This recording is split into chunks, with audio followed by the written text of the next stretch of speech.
ঐতিহ্যবাহী ঘোড়া দৌড় প্রতিযোগিতা খেলা অনুষ্ঠিত হলো মিনাখার নলফা ছয়নি এলাকায়।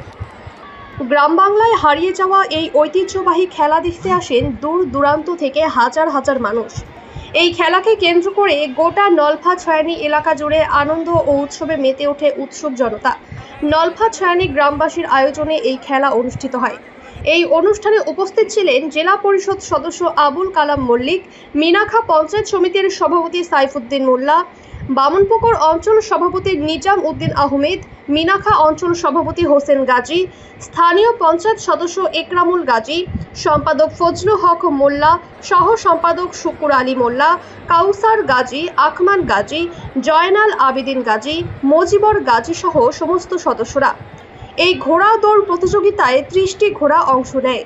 এই প্রতিযোগিতার প্রথম পুরস্কার হিসেবে ছিল 10,000 টাকা এবং দ্বিতীয় পুরস্কার হিসেবে ছিল 8,000 টাকা, তৃতীয় পুরস্কার 6,000 টাকা, চতুর্থ পুরস্কার 4,000 টাকা এবং পঞ্চম পুরস্কার 2,000 টাকা এবং সান্ত্বনা পুরস্কার 500 টাকা। ঘোড়া দৌড় প্রতিযোগিতার সদস্য কাউসার গাজী বলেন, গ্রাম বাংলার ঐতিহ্যকে ধরে রাখতে ও গ্রাম বাংলার সংস্কৃতিকে মনে করিয়ে দেওয়া আর এলাকাবাসীকে আনন্দ দিতে আজকের এই আয়োজন। এই খেলা দেখতে মূলত আমরা বাপ ঠাকুরদার থেকে আমল থেকে আমরা শুনে আসছি, এটা হয় এখানে খুব ভালো হয়। এখানে প্রচুর লোকের সমাগম হয়। আমি ছোটোবেলা থেকেই এই গ্রামের এলাকায় মানুষ দেখে আসি, ছোটোবেলা থেকেই প্রচুর যে লোকের সমাগম হয়, প্রচুর মেলা হয়। হ্যাঁ, তো খুব শান্তশিষ্টভাবে এখানে সম্পন্ন হয়। খুব আনন্দ লাগে এখানে আসতে, এখানে ভালো লাগে। প্রচুর মানুষের সমাগম হয়। আজকে রাত্রে এই অনুষ্ঠান হচ্ছে, এখানে আমরা সবাই দেখব। কত মানুষের সমাগম? আনুমানিক 30 থেকে 40,000 মানুষের সমাগম হয় এখানে। কোন কোন গ্রাম থেকে বেশি মানুষের জনসমাগম? কোন মানুষ? সুন্দরবন এলাকা, এটা প্রত্যন্ত মিনাখা, এই সুন্দরবন এলাকার মিনাখা, হাড়োয়া, বসিরহাট, সরবেরিয়া এইসব এলাকা থেকে প্রচুর মানুষ এখানে সমাগম করে। তো এলেন ঘোড়া দৌড় খেলা দেখতে? হ্যাঁ। কতদিন থেকে দেখছেন এবং কি পরিবেশ কি এখানে? আমার এই বয়স চলছে 40 বছর। হ্যাঁ, ঠিক আছে। হ্যাঁ।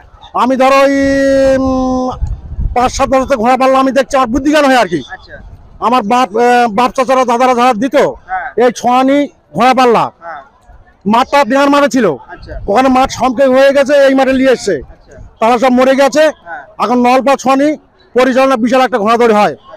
জীবনতলা, আরেন্দা, ভাঙড়, বসিরহাট, তোমার গোচাবাদ থেকে বহু দূর দূরান্ত থেকে লোক এই ঘোড়া পাল্লা সামিল হয়। কত মানুষ হয় এখানে? এখানে প্রায় লাখ লাখ মানুষ। কত মানুষ, বাগানে আগানে ভেড়িদি মেরিদি যেখানে পারে সেখানে মোটামুটি বহুত মানুষ। আপনারা দেখেছেন, বহুত মানুষ এখানে সমাগম। আচ্ছা, এই মেলাটা খুব শান্তি শৃঙ্খলা ভাবে হয়। হ্যাঁ, খুব পরিবেশের সঙ্গে শান্তিভাবে হয়। এই মেলাটা আরো বড় হোক আমরা চাই। বহুত কুটুম। আপনি কি মেলাতে প্রত্যেকবার আসেন? হ্যাঁ হ্যাঁ, প্রত্যেকবার আসেন? হ্যাঁ হ্যাঁ। কেমন দেখেন এখানে পরিবেশ? খুব শান্তিভাবে, খুব সুন্দর পরিবেশ। কি চাইবেন আগামী দিনে? আগামী দিনে চাই আমি যে ঘোড়া পাল্লা আরো বড় হোক, আরো মাঝি সংগ্রাম হোক, আনন্দের সহিত মেলাটা যেন উপভোগ করতে পারে, আমি এটাই চাই।